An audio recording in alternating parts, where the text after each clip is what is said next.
Hey folks, this is Jeff Spring coming to you from Vermont. I'm the Disc Golf Pro Tour CEO and Director, and I'm here to provide an update on the Disc Golf Pro Tour in this very unique time dealing with the COVID-19 pandemic. Today, we're just doing our second video update. We're live streaming on YouTube, and the goal is just to really have a way to let you guys see behind the scenes what's going on and get information straight from me to fans. So I'll try to be as transparent as I can.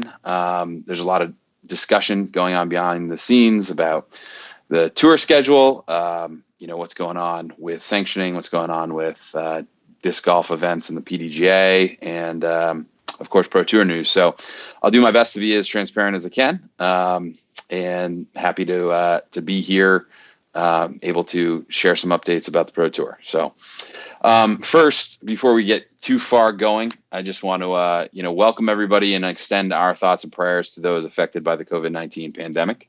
We know it's been hard for a lot of people, if not medically, economically, and just staying sane in your respective areas, and dealing with really unique circumstances in life. So just want to send our thoughts out to everybody, and just the message that disc golf will be back. We know that in certain places of the country, things are starting to loosen up, but at the same time, it's hard sledding in a lot of other areas as well. So with that, I'll turn our attention right to the Pro Tour, and just give you an update on the season. Last time we talked, we had an update in terms of giving you guys the information that the San Francisco Open would be postponed.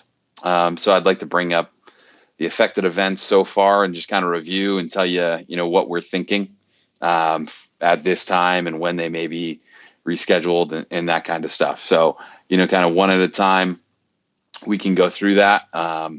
It started, Friday the 13th in March at Waco. And we completed the Waco Annual Charity Open, but we did lose one round. The next event up was Throwdown the Mountain. That was scheduled for March 20th through 22nd, and that's just been canceled for 2020. They do a couple phases of Throwdown. They got a couple of those events in, but the professional side was canceled. Tallahassee was next up. They rescheduled it for October 2nd through 4th. And that is an A tier. We hope to be able to keep that Silver Series tag on it. Right now, that's our plan. But we're going to see how the schedule progresses and what's going on at that point in time. Once we have a restart date that is confirmed, then Elite Series, Jonesboro, that was postponed. Right now, we are looking at rescheduling that, and I can share today that we are honing in on a September date, we hope, for Jonesboro. We hope that it is part of this season, that it will be rescheduled and count in the 2019 point series, but we're going to take that 1 week at a time, and this week it looks like we're going to do our best to include it, and hopefully we'll be able to confirm that in the future. The 303 Open was postponed. I don't have any up-to-date information on the date that 303 is looking at. We're not sure, again, if it will stay as a sanctioned DGPT event, but we hope to have it that way. And then, of course, San Francisco Open, the most recent one. Last week, I was able to share that we're really just looking at a rescheduled date in June. If we're not able to find a rescheduled date in June that works, it's most likely going to be canceled. But we're still hopeful that we can find something in June, maybe towards the later end of June. Just for all you disc golf fans out there, the Disc Golf Pro Tour is separate from the PDGA. The PDGA is a nonprofit governing body. It's a membership organization, and they do sanction a lot of disc golf events. I think around 5,000 disc golf events a year. Not all disc golf events are sanctioned through the PDGA, but most of what we interact with and all of our events are sanctioned by the PDGA. And they have band sanctioning through May 31st. And that said, they did announce that they were going to be looking at opening up sanctioning in individual areas. And they're going to do that on a state-by-state basis. And I think that process, from what I know, is in the works. And I personally would not expect you to see much sanctioning opening up before, very late end of May. I think that sanctioning ban in May, from what I can tell, will hold up. That said, I think there's a lot of behind the scenes things happening in order to open up sanctioning, and it's really going to derive from state by state basis. Talking to the state coordinators, having the state coordinators coordinate with local authorities, state authorities, and going state by state to see what, if any, states can be reopened and when that's going to be appropriate based on local guidelines.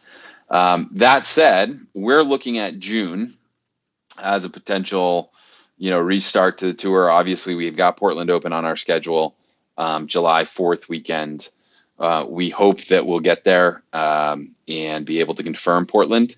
And talking to local Portland authorities, it looks like mid-May will be the time that we can give a little bit more confidence and try to go towards a confirmation for Portland actually happening. We announced that there will be no spectators at Portland the July 4th weekend. But in the run-up to Portland, we're hoping maybe to stack a couple events that are able to get us to Portland. We've got Goat Hill and potentially the SFO reschedule. In all likelihood, if those are going to happen, they'd happen 2 weeks before and 1 week before Portland. And that's really best case scenario at this point in time. And that leads me to a new topic of just talking about what the situation would need to look like in order for us to actually restart the season. We've got these dates and we're planning, but that doesn't mean that we're 100% a go. So over the last week, we've really dug in a little bit and looked at some of the concerns of the touring pros and what travel would look like in order to get to some of these spots. It all starts with opening of local guidelines and the event being able to run locally. But then we look at, what are the concerns for pros getting there. We know that regional pros, don't have to travel, and a lot of times they live locally. And if the event's able to go, it's able to go. But the touring pros concerns, we have to look to make sure that campgrounds, RV parks, Airbnbs, and hotels are all open and safe to travel to. We've got to look at the states that, pros would be traveling through and making sure that pros are comfortable getting to the locations. And,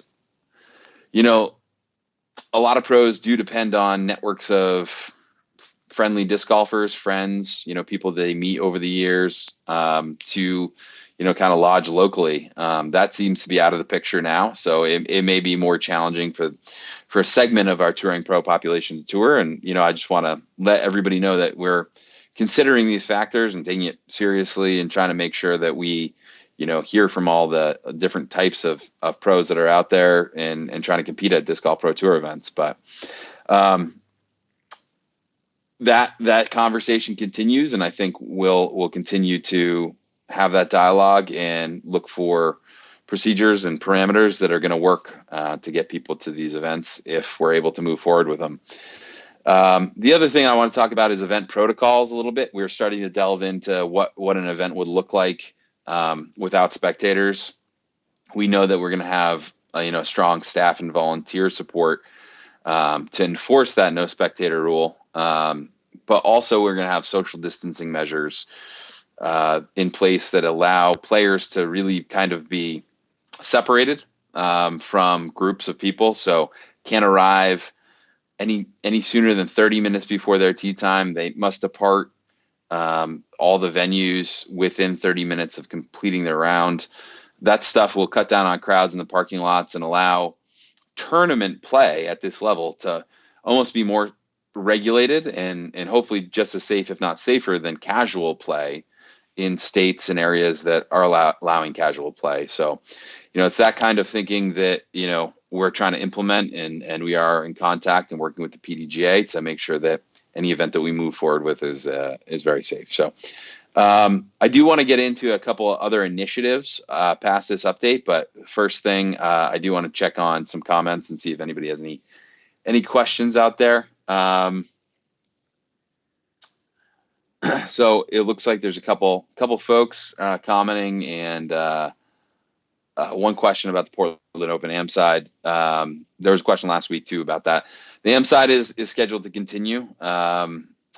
We plan on holding it. It's a 144 player field, and that field is, I think, at 140, around 139 right now.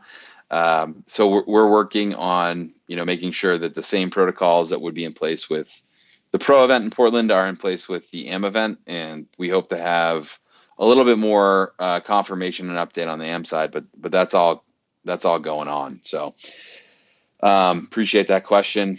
So right now I'm going to just kind of delve into a couple initiatives that we've been working on. One thing is our best shot bracket that just opened up.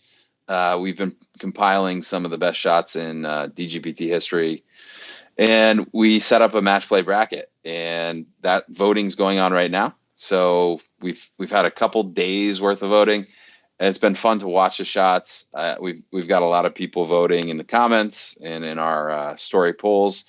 Just stay up to date with that. I think it's just going to be a fun way to kind of relive some of the moments that we hope to see later in the season. Some of these great moments being created by some of the incredible players out there. The next thing I wanted to talk about is the virtual putting invitational. We just announced that today. And I'd like to bring up a little bit of the format of that right now, actually, and just run through it and let people know what they can expect. So this is a pro putting tournament, and we've got 32 spots for men, 32 spots for women, and we're pretty excited to see who registers. I know that some of the top pros out there are planning on registering, and I think that it could be a really, really fun way to bring competition back in. Our staff has been working hard behind the scenes to set up all the parameters to make this work. If you check out our site, which you can see right now, you can see the entire format, the competition layout, and what you can expect in terms of the media schedule. So head on over to dgpt.com. There's links in our social media, and you can see a little bit more about the virtual putting invitational. The great part about this, in my opinion, is that we're going to broadcast it like the March Madness tournament, in that Thursday, Friday, Saturday, and Sunday for 2 weeks in a row. We're going to have matchup after matchup after matchup, and knock off, the rounds of 32, the Sweet 16, Elite 8, Final Four, and the championship. So I think it's going to be a lot of fun to watch, and that really starts, the 14th through the 17th of May with the round of 32, and then we're going to be back with the round of 16, Elite 8, Final Four the following weekend. So we're going to actually debut all that live, and talk to players, do some interviews, and get some fun interactions and content starting mid-May and going into the third week of May. So registration is opening at 7 p.m. tonight. We expect a lot of the top pros to get in on this. We've got $5,000 out of cash. We've got good sponsor support, and we're looking to grab a couple more disc golf companies that are looking to get involved with some competition during this lack of competition time. So the virtual putting invitational, we're excited about that. Building on this, I kind of inferred that we were going to do this last week, and I even mentioned that we may do a match play invitational. So the pieces of the match play invitational are coming together. We pretty much have most of our sites picked out.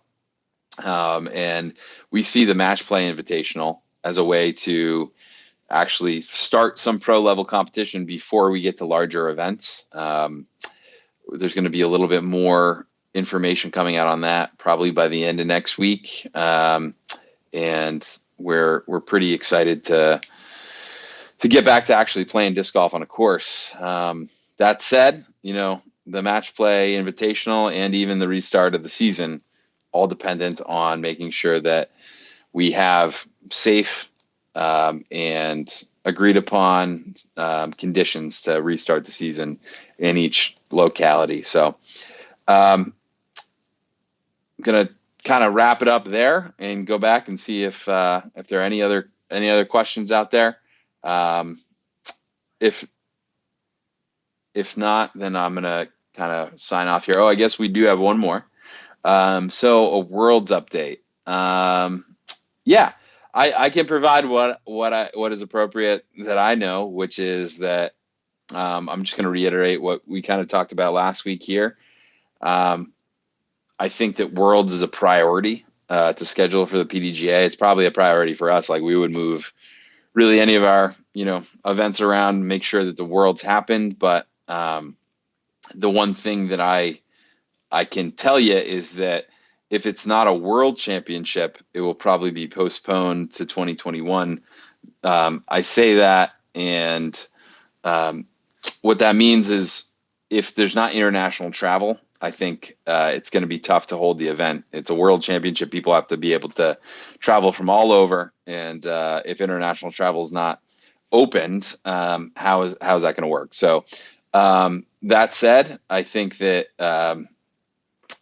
we're all hopeful that the restrictions will open up, that Utah will be good to go at some point in time. And, if it happens, we can't wait to get out there and host one of the biggest events in the world. But that said, it's just suspended for the time being. And I think as soon as the PDGA has more information, the fans and members will be the first to know.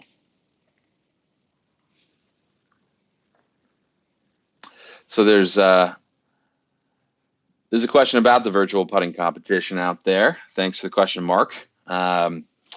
So the round of 32 and the round of 16, so that's 6 of the 8 planned broadcast days. So about 3/4 of the event will be free on DGPT YouTube. We plan on having the Elite 8 through the championship on the Disc Golf Network at this time. So hopefully that answers your question. We got the update on Worlds. I also see a question out there from Vespa. So Vespa's asking about galleries. So if we start back up, there will not be galleries. We've already put it out there that the Portland Open will be spectatorless. So we're going to prohibit any spectating at the Portland Open. And I would expect that policy is in place through August. I can't imagine us actually having galleries even into September, but it's a longer ways away. And really, what we're trying to do is take it day by day. Stay up to date on local guidance, on federal guidance, on guidance from the medical professionals out there. And I think that who knows what they're going to say at the end of May? Who knows what they're going to say at the end of June? From what we've seen, we don't anticipate having crowds in 2020. That said, we're still thinking that golf, if golf can be played casually anywhere, we feel that we have a tournament layout that can be played just as safe, if not more safe than casual golf, by putting restrictions, monitoring them in, and keeping group sizes low. We do plan to move forward with the registrations on May 15th, unless something changes. Our last 3 events, the Green Mountain Championship, MVP Open, and Idlewild, all have registrations opening on May 15th. Those events will proceed as planned at this time. So I can give you that update. And like I said, before we get to Portland Open, there are some opportunities with a match play event we're looking at, as well as a couple other events on the run up to Portland. So, a lot of things happening. So that said, I think that's it for the questions. We want to keep these things brief. It's just a chance to hear from me, hear from the tour, and get an update. And, I appreciate, all the questions out there.